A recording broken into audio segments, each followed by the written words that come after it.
Bismillahirrahmanirrahim. Assalamualaikum warahmatullahi taala wabarakatuh. Alhamdulillahirabbil alamin wassalatu wassalamu ala asyrafil anbiya'i wal mursalin wa ala alihi wa sahbihi ajma'in. Qala rabbi shrah li sadri wa yassir li amri wahlul 'uqdatam min lisani yafqahu qawli. Subhanaka la ilma lana illa ma 'allamtana innaka antas samiul alim. Wala haula wala quwwata illa billahil aliyyil azim. Alhamdulillah, jumpa lagi kita dan insya-Allah ini dah saya namakan siri yang ketiga, bincang soalan UPKK. Kita mula daripada subjek ulum syar'iyah bagi bahagian akidah. Okey, dan tanpa melengahkan masa, jom kita tengok soalan-soalan dia.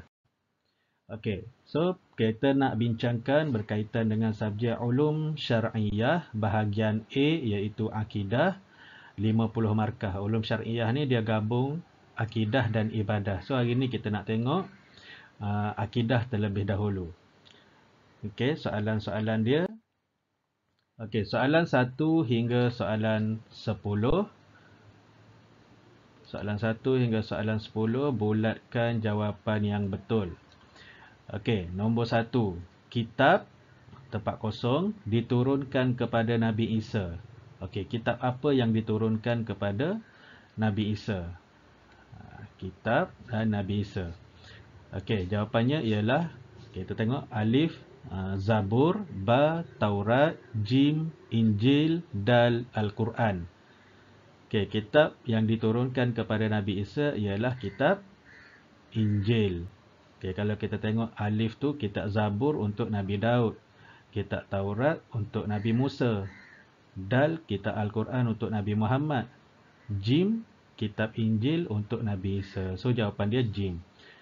Okey, yang kedua, Allah Maha Hidup. Allah Maha Hidup. Mustahil bagi Allah. Apa sifat mustahil? Bila Allah tu sifatnya Maha Hidup, mustahil bagi Allah tu dia nak kita bagi jawapan yang sifat mustahil, lawan bagi sifat hidup. Okey. Alif musnah, ba terpaksa, jim lemah, dal mati. Allah Maha Hidup, mustahil bagi Allah Subhanahu Wa Taala mati. Okey, dal jawapan dia, mati. Hidup lawannya mati. Mustahil Allah itu mati.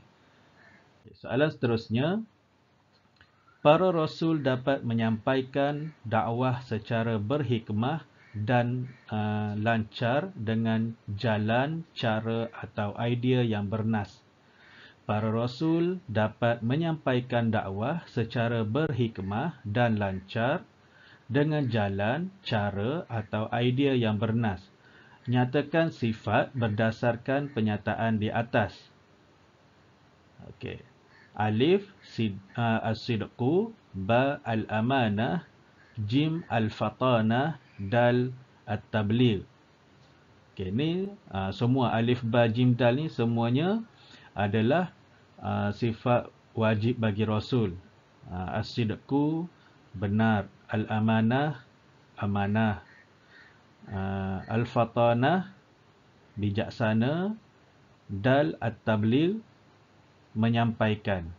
So melalui berdasarkan penyataan di atas, Rasul ni boleh menyampaikan dakwah secara berhikmah, lancar, dengan jalan atau cara atau idea yang bernas. So berdasarkan penyataan di atas, sifat yang paling sesuai kat sini adalah al-fatanah. Okey, al-fatanah bijaksana. Okey, soalan keempat, sifat tempat kosong Allah adalah kekal tanpa ada permulaan dan kesudahan. Tanpa ada permulaan dan kesudahan. Sifat apa? Okey, sifatnya ialah, jawapan dia, kalau alif iradah, ba ilmu, jim hayat, dal wahdaniyah. Okey, yang mana satu? Jawapannya ialah hayat. Sifat hayat Allah adalah kekal tanpa permulaan dan kesudahan. Sifat hayat tu maksudnya hidup. Sifat hidup Allah itu kekal. Maksudnya Allah ni akan kekal hidup sampai bila-bila tanpa ada permulaan dan kesudahan. Kalau manusia macam kita ada permulaan bila dilahirkan ataupun bila kita di dalam kandungan ibu bapa kita, di dalam kandungan ibu kita, itulah permulaan hidup kita, dan kesudahan hidup kita ni bila kita mati. Tapi Allah ni akan hidup kekal tanpa ada permulaan dan kesudahan. So, jawapan nombor 4 yang paling tepat adalah jim, hayat. Okey, nombor 5, apakah akibat tidak beriman dengan sifat kudrah? Okey, sifat kudrah ni apa? Sifat kudrah ni sifat berkuasa. Berkuasa Allah Subhanahu Wa Taala. Apa akibat tidak beriman dengan sifat kudrah Allah Subhanahu Wa Taala? Alif, menjadi angkuh. Ba, malas berusaha. Jim, lalai mengingati Allah. Dal, mementingkan diri sendiri. Okey, yang paling tepat kat sini adalah alif, menjadi angkuh. Okey, kita tak percaya dengan tidak beriman dengan sifat kudrah Allah ni, kita jadi angkuh lah. Kita rasa apa yang kita buat ni bukannya atas bantuan Allah. Kita rasa hasil daripada usaha kita sendiri, bukan Allah yang tolong. Padahal semua benda tu adalah dengan izin Allah Subhanahu Wa Taala. Okey, seterusnya nombor 6. Pilih penyataan yang betul berkaitan kesan mempercayai sifat mukhalafatuhu lil hawadis Allah Subhanahu Wa Taala. Okey, pilih penyataan yang betul berkaitan dengan kesan mempercayai sifat mukhalafatuhu lil hawadis Allah Subhanahu Wa Taala. Okey, yang mana kesan mempercayai? Yang pertama, mengingati mati. Alif, mengingati mati. Ba, bersikap jujur. Jim, suka menuntut ilmu. Dal, meyakini keagungan Allah. Okey, yang mana satu? Jawapannya ialah dal, meyakini keagungan Allah.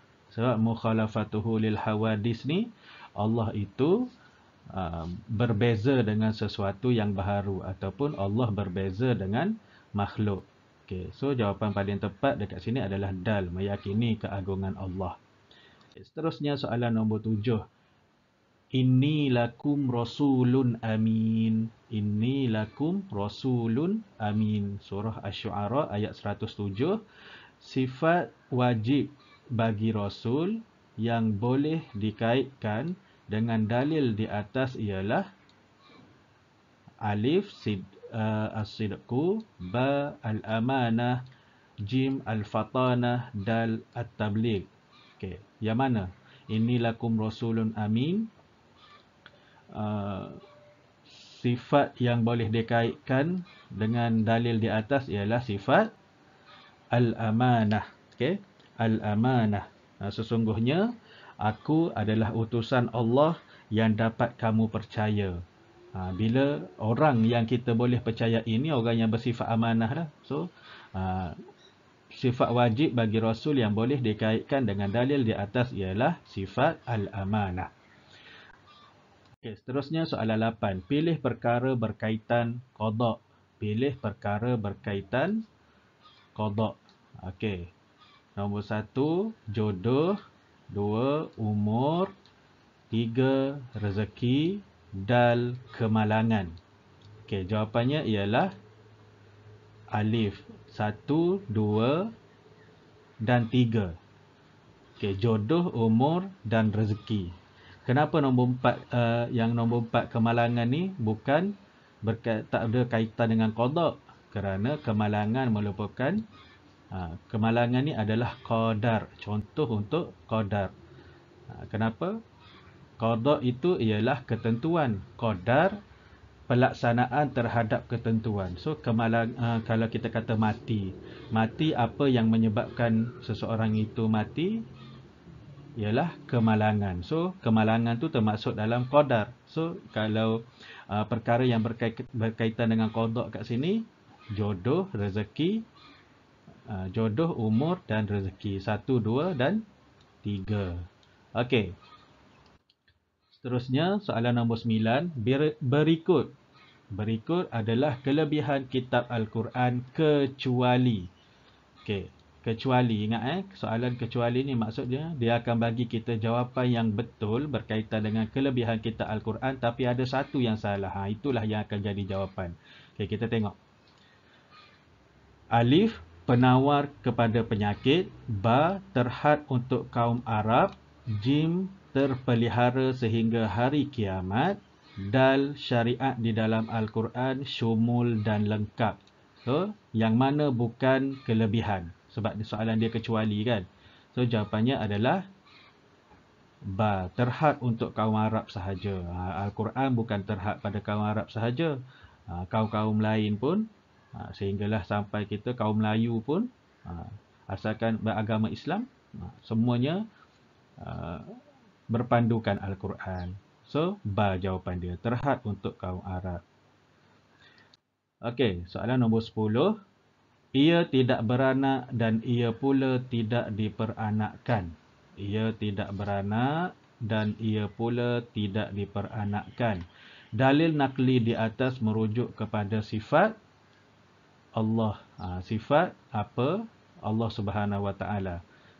Okey, alif kudrah, ba hayat, jim iradah, dal wahdaniyah. Okey, yang mana satu? Jawapannya ialah wahdaniyah, keesaan ataupun esa ataupun tunggal. Dalil di atas adalah merujuk kepada sifat wahdaniyah Allah Subhanahu Wa Taala. Jawapan dia dal. Okay, seterusnya soalan 11 hingga 15, tandakan right atau pangkah pada penyataan di bawah. Okey. Ni right tu tanda betul, pangkah tanda salah. Okey. Soalan nombor 11. Yaumul Ghashiyah. Yaumul Ghashiyah bermaksud hari masa. Okey, Yaumul Ghashiyah bermaksud hari masa. Jawapannya salah, sebab Yaumul Ghashiyah adalah hari huru-hara. Okey. Nombor 12, Al-Quran memansuhkan kitab sebelumnya. Al-Quran memansuhkan kitab sebelumnya. Jawapannya ialah betul. Okey, soalan nombor 13. Allah menentukan rezeki dan umur seseorang sejak azali. Allah menentukan rezeki dan umur seseorang sejak azali. Jawapannya okey, betul. 14. Qadar ialah ketentuan sesuatu perkara yang telah, sedang atau akan berlaku. Jawapannya salah. Qadar ialah pelaksanaan. Okey, bukan ketentuan, dia pelaksanaan. Okey, dan soalan 15. Allah Subhanahu Wa Taala bergantung kepada sesuatu apabila berkehendak melakukan semua perkara. Betul ke Allah tu bergantung kepada sesuatu? Jawapannya salah. Allah tak bergantung kepada sesuatu untuk buat apa-apa perkara sekalipun. Okay, seterusnya soalan 16 hingga 20. Padankan. Okay, soalan padankan ataupun suaikan. So dekat sini kita boleh tengok soalan ni berkaitan dengan dia ada sifat wajib bagi Allah, kemudian dia ada juga sifat mustahil bagi Allah. So kita nak tengok perkara, kita baca yang dekat kawasan sini. Okey, yang ni, ini adalah sifat wajib bagi Allah dan lawannya dekat sini, sifat mustahil. Okey, kita tengok soalan nombor 16. Baqa'. Baqa' ni maksudnya kekal. Lawan bagi sifat baqa' adalah fana, musnah ataupun binasa. Kemudian 17, sifat hayat. Hayat bermaksud hidup. Lawan bagi sifat hidup ialah maut, mati. Okey. Kemudian iradah. Iradah maksudnya berkehendak. 18 ni, nombor 18, iradah. Lawan bagi sifat iradah ialah karahah, terpaksa. Okey. Seterusnya nombor 19, sifat ilmu. Sifat ilmu, Allah Maha mengetahui. So lawan bagi sifat ilmu ni ialah jahlun, tidak tahu, ataupun bodoh, jahil, kan? Okey, seterusnya soalan nombor 20, kudrah. Okey, kudrat. Kudrat ni maksudnya Allah Maha berkuasa. Lawan bagi sifat ini ialah ajzun, iaitu lemah ataupun tak ada kuasa, lemah, ajzun. Okey, so kita dah sesuaikan antara sifat wajib bagi Allah dengan sifat mustahil bagi Allah ataupun sifat yang berlawanan. Okey. Seterusnya soalan 21 hingga 25, isi tempat kosong dengan jawapan yang betul. Okey, soalan dia ataupun dia ada pilihan jawapan dekat sini iaitu redha, kedua, kebangkitan, keadilan, tidak dan pertama. Dia ada 6 pilihan jawapan, soalan ada 5 je, bermaksud satu jawapan kita tak akan guna bagi menjawab soalan-soalan 21 hingga 25 ni. Okey, soalan nombor 21, hari kiamat menunjukkan tanda tanda apa? Tanda keadilan Allah. Hari kiamat menunjukkan tanda keadilan Allah Subhanahu Wa Taala.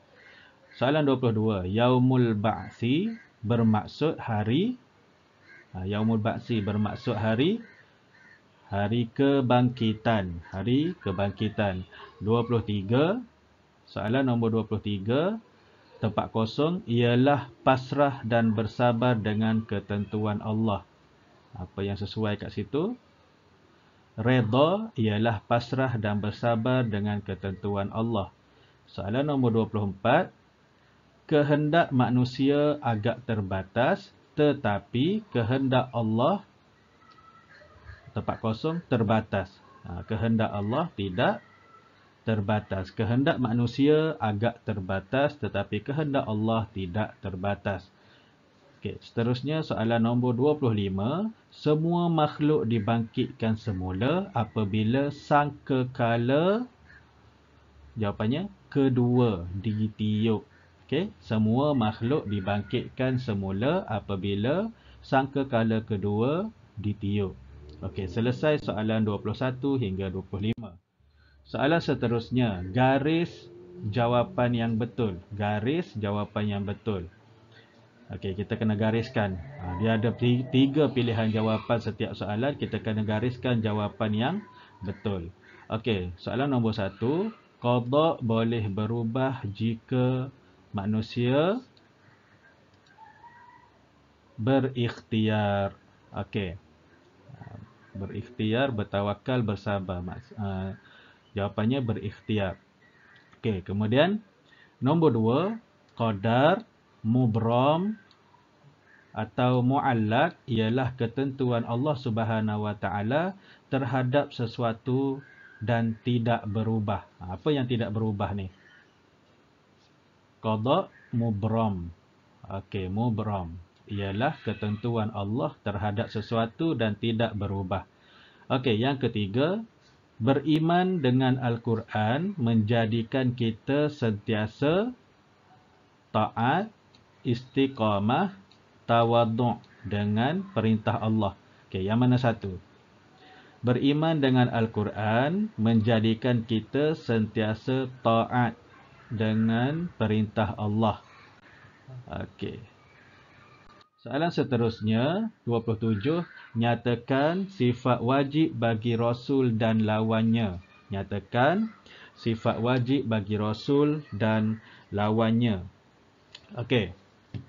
Kita tengok sifat wajib bagi Rasul dan lawannya.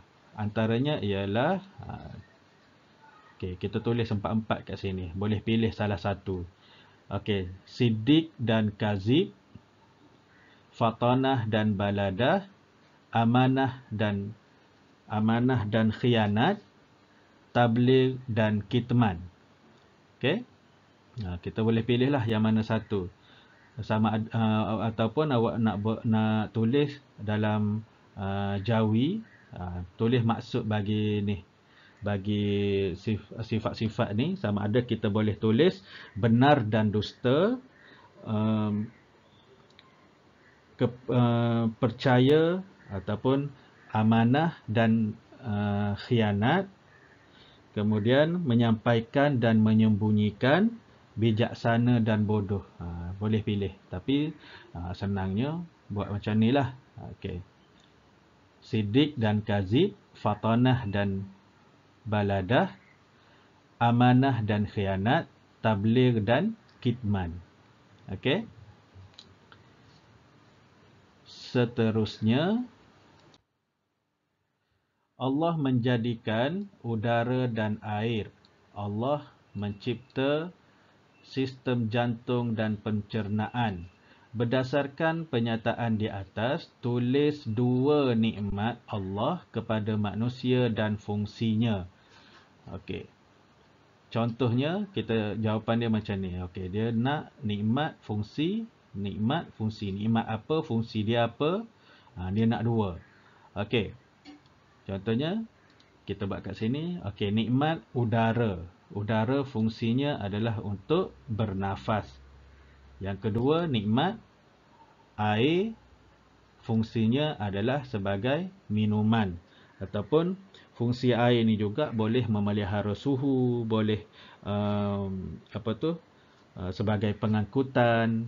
Okey, kemudian dalam penyataan dia yang ke atas tu juga dia ada tulis tentang sistem jantung. Boleh juga nikmat, dekat nikmat tu kita jawab sistem jantung fungsinya adalah mengepam darah ataupun membekalkan oksigen.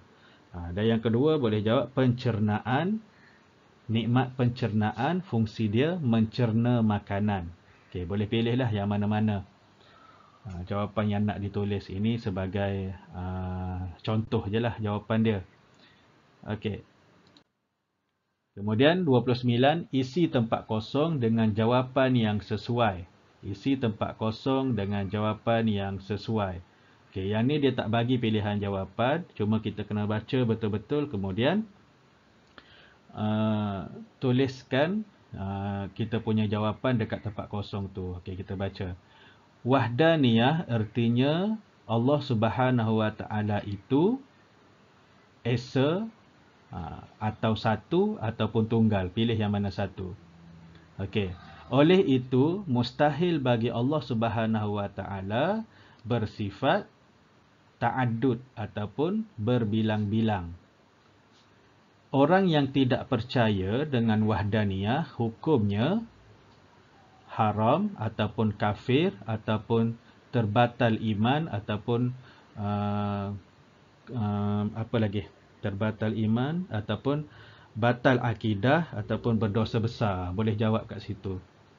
Okey, banyak jawapan dia. Pilih salah satu. Dalil yang menunjukkan sifat ini terdapat dalam surah Al-Ikhlas. Okey, surah apa? Al-Ikhlas. Qul huwallahu ahad. Okey. Kita baca sekali lagi. Wahdaniyah artinya Allah itu esa atau satu atau tunggal. Oleh itu mustahil bagi Allah Subhanahu Wa Taala bersifat ta'addud ataupun berbilang-bilang. Orang yang tidak percaya dengan wahdaniyah Allah Subhanahu Wa Taala hukumnya haram atau kafir atau berdosa besar ataupun terbatal akidah. Okey, dalil yang menunjukkan sifat ini terdapat dalam surah Al-Ikhlas. Okey. Selesai soalan ni. Okey, kemudian soalan nombor 30, kelaskan jawapan dan tulis di jadual berikut. Okey, kita baca jawapan dulu. Ada permulaan, terhad, tiada perantaraan, mengetahui perkara gaib, sentiasa benar, tidak terhad, sentiasa salah, tidak mengetahui perkara gaib, tiada permulaan, berdasarkan buku, menggunakan perantaraan, boleh jadi benar atau salah. Okey, itu pilihan jawapan yang dia bagi. So, yang dia nak adalah ilmu Allah Subhanahu Wa Taala dan ilmu manusia. Okey, kita kena pilih jawapan yang dekat sini dan masukkan sama ada itu adalah ilmu Allah. Ilmu Allah ni maksudnya pengetahuan Allah ataupun ciri-ciri pengetahuan manusia, ilmu manusia. Okey, kita tengok. Okay, yang pertama kita masukkan dekat ilmu Allah terlebih dahulu. Yang pertama, tiada perantaraan. So, kita tanda dekat tiada perantaraan ni, kita dah jawab. Tiada perantaraan ni maksudnya Allah itu, ilmu Allah itu tiada perantaraan. Tak perlu belajar daripada siapa-siapa. Sedangkan kalau kita memerlukan guru untuk kita tahu tentang sesuatu, ataupun mak ayah kita yang ajar kita, Allah ni tak ada siapa yang ajar dia. Dia tak ada perantaraan. Okey, yang kedua, ilmu Allah lagi tidak terhad. Tidak terhad maksudnya Allah tu tahu segala-galanya. Okey, seterusnya, sentiasa benar. Ilmu Allah itu sentiasa benar. Tak ada satu pun yang Allah itu salah. Dia sentiasa benar. Seterusnya, tiada permulaan. Tiada permulaan. Okey, maksud tiada permulaan dekat sini adalah Allah tu tak perlu belajar. Kalau kita daripada tak tahu kepada tahu disebabkan kita belajar. Allah tu tiada permulaan tu maksudnya Allah bukan berasal daripada tak tahu kemudian baru jadi tahu. Allah bukan macam tu. Okey, ilmu Allah lagi mengetahui perkara gaib. Allah mengetahui perkara gaib. Maksudnya perkara yang perkara yang gaib lah, yang tidak nampak. Kalau macam kita, benda yang di sebalik dinding tu pun kita dah tak tahu. Tapi Allah dia tahu kesemuanya, menyeluruh. Okey.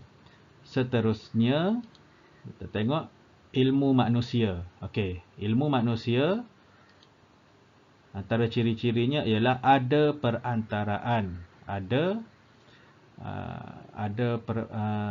perantaraan. Ataupun, okey, dia ada perantaraan, kemudian terhad, ilmu manusia tu terhad. Seterusnya, tidak mengetahui perkara gaib. Tidak mengetahui perkara gaib. Manusia tak tahulah perkara gaib kan. Tak nampak, tak tahu terus. Okey. Menggunakan perantaraan. Manusia ni menggunakan perantaraan. Ada guru yang mengajar. Dan